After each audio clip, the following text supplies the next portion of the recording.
legacy, it's the faith, it's the history, unerased, of a sisterhood, of a race.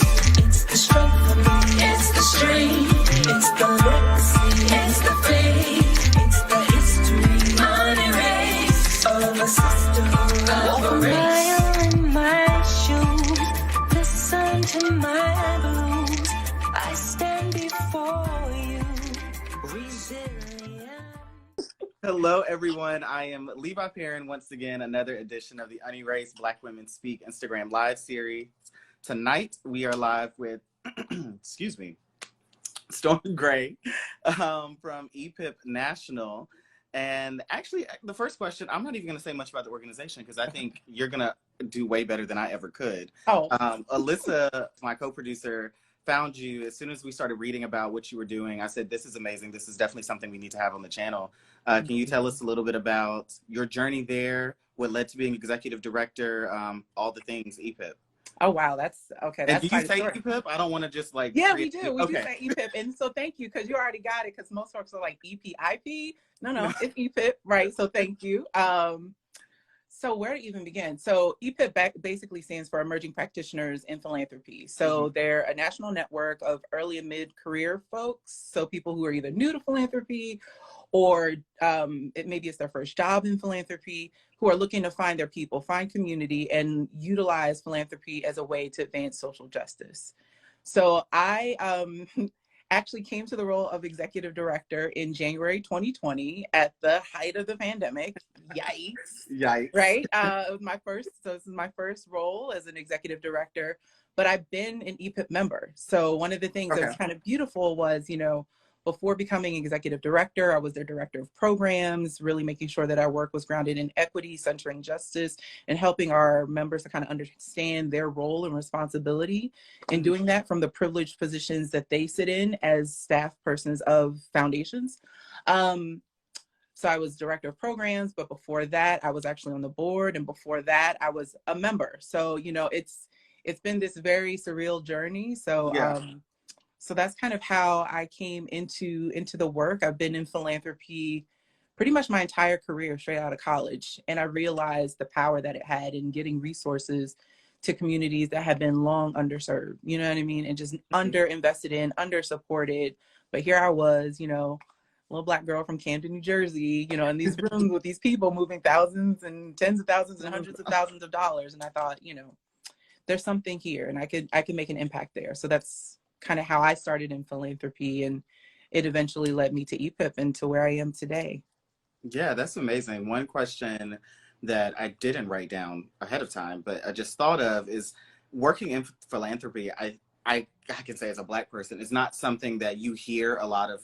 Actually, you might be the only person I know that works in philanthropy. No, that can't be. maybe, but I've always thought it was a very interesting thing. And maybe what I think philanthropy is not what it actually is. And I know a lot of people in these spaces. So can you talk a bit about, was it intentional getting a job in like this arena coming straight out of college? Or is it something that, you know, you apply to a million things, you land one, and then it became more interesting to you later? Oh, this is such a good question. This is actually one of my favorite like stories. So I came to philanthropy not knowing what philanthropy was. Okay. I knew what nonprofits were, right? Because like growing up, I went to like a lot of the after school programs, summer enrichment programs, a lot of that stuff. So I was very familiar with nonprofit work, social services and youth education. Like I knew that. And I was volunteering as a senior in college for a nonprofit. And I asked the person there, how do I get to do what you're doing? How do I get to do a nonprofit job? And she sent me to Idealist. Idealist.org or .com. I found a lot of stuff through Idealist. And so I just, you know, was the young person throwing my little resume out there. And it just so happened that the organization that got back to me that I interviewed with was a foundation. Had no idea what a foundation was until I started working there. And then, you know, went from that foundation to another foundation, and that's when like it connected to me, because the first foundation I worked at had like an international global focus, so it was hard for me to kind of see myself in that.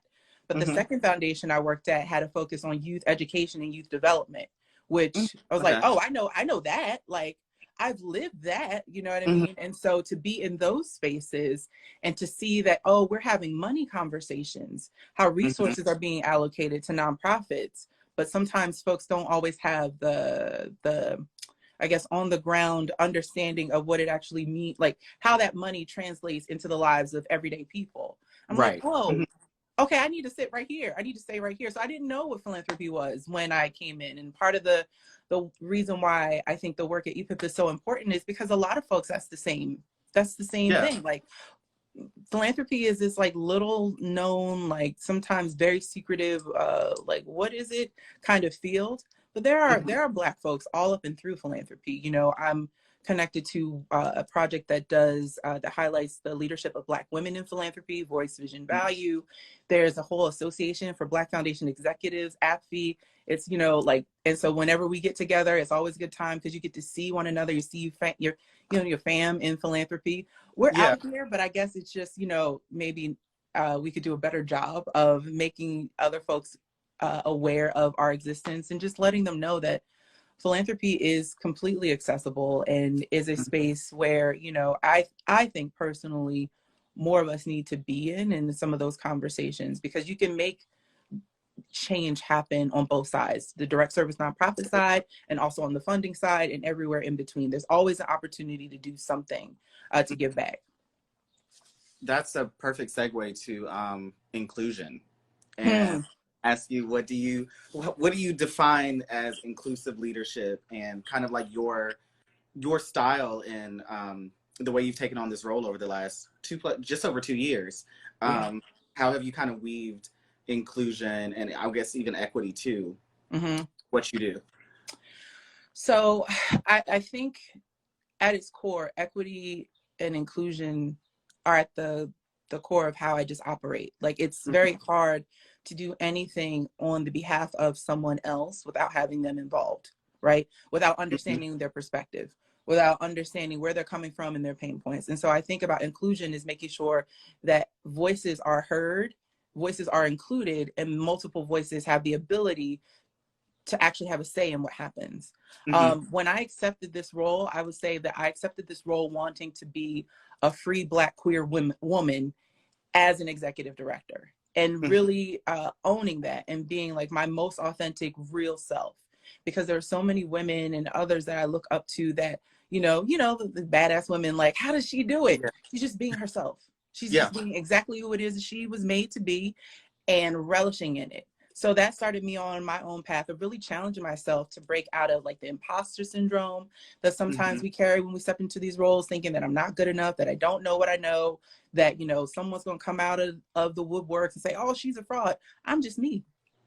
You can't top me. I am the expert at being me. So I'm going to be her, you know what I mean? And allow other people space to be themselves too. And so for me, inclusive leadership means that I am showing up authentically, but then I'm also encouraging, challenging, and creating space for my staff to do the same. Mhm. And so, and in doing that, then we are also then encouraging our members to explore what it means for them to show up as themselves in the work, while also talking to foundations about this is how you create space for the fullness of who is going to show up into your spaces. Mhm. Because it's one thing to say like, oh, I'm going to be my full self, but it's another What thing does to it not look be like? in a space where Yeah. that full self is welcome, right? Mhm. And so I think about it both ways. If we're going to give people the space to be themselves, then we also need to hold the space to allow them to be the fullness of themselves. Mhm. Can you tell me a little bit about that? Like, what does that look like? Just having Ooh. space to be yourself, or creating spaces for people to be themselves. Yeah, I would say it is one of the most compassionate experiences that I have ever had in my life. Like you have to there's a lot of self-reflection there, right? Like you have to Mhm. figure out, well, am I responding to this situation or that email or that look because of what it is or because of some stuff that I'm holding, right? Mhm. Or you have to be able to see, if a staff person or a teammate like, oh, you're asking for my permission. You don't need to do that. I believe in you. Mhm. Or like you're afraid to make a mistake, but it's okay. So let's figure it out. It's encouraging people to make mistakes. It's really walking people through it and helping them to understand that while we've existed in toxic work cultures in the past, like there is a new way of doing it, right? There's a new way of being. And so for me, it's taken like a lot of patience. It's taken a lot of compassion. I like to say I'm compassionately candid. So I'm gonna tell you the truth, but I'm gonna tell you the truth out of love, right? You know what I mean? Because it's all in the service of getting better. It's all in the service of advancing our mission. It's all in the service of giving back and doing good work. And we can't do that if we can't be honest with ourselves and one another. So it's a lot of patience, and I would say it's you have to be willing to be experimental. You have to be willing to try something different. You have to be willing to think outside the box. You have to be willing to imagine and be creative. And I think, you know, that is different when you talk about like the day to day, you know, because most folks who work in a 9-to-5, there's not a whole lot of space to be creative. You take that piece of paper and you move it over there. That's all you do. You staple this in the upper left-hand corner at 45 degrees and that's it. Whereas, you know, the way that we operate and the way that I lead my organization is, so you tell me what you think based on this situation, how we should navigate it. I have my opinions because as the ED, I'm always going to have my opinions, but I need to hear what you think. I need to see what you see. I need to understand how you understand so that we collectively can do this together. And I think that's a fundamental difference when it comes to like inclusive leadership. It's, you know, we all have our part to play, but it's not, you know, power over or trying to lord over somebody else. It's like, how do we do this together, recognizing that everybody has a unique perspective that is valuable in advancing our work? And let's pull that out. And it's a hard job. It's definitely you know, not as easy as just telling somebody, hey, go move this paper over there, because you have to be a lot more patient. You have to work with people. Yeah, you got to work with people. But I mean, I believe that people are inherently brilliant and powerful. So for me, it's like, let's do it. Let's go. Like, you're dope, I'm dope, we're dope together. Let's do this. Let's see what's possible. That's perfect. It leads me to my last question for you, which I guess is a bit more like big picture. What's one thing or a few things, it doesn't have to just be one, but that you want to see in this philanthropy space in the next year? Maybe. Oh, in the next year. In the next year, I would like to see a lot more foundations giving unrestricted dollars to nonprofits, to Black, Indigenous, and other people of color led nonprofits specifically. You know, we're 2-3 years into the pandemic. You know what I mean? The world seems to be going crazy. Every time I turn on the news, it's just more bad news.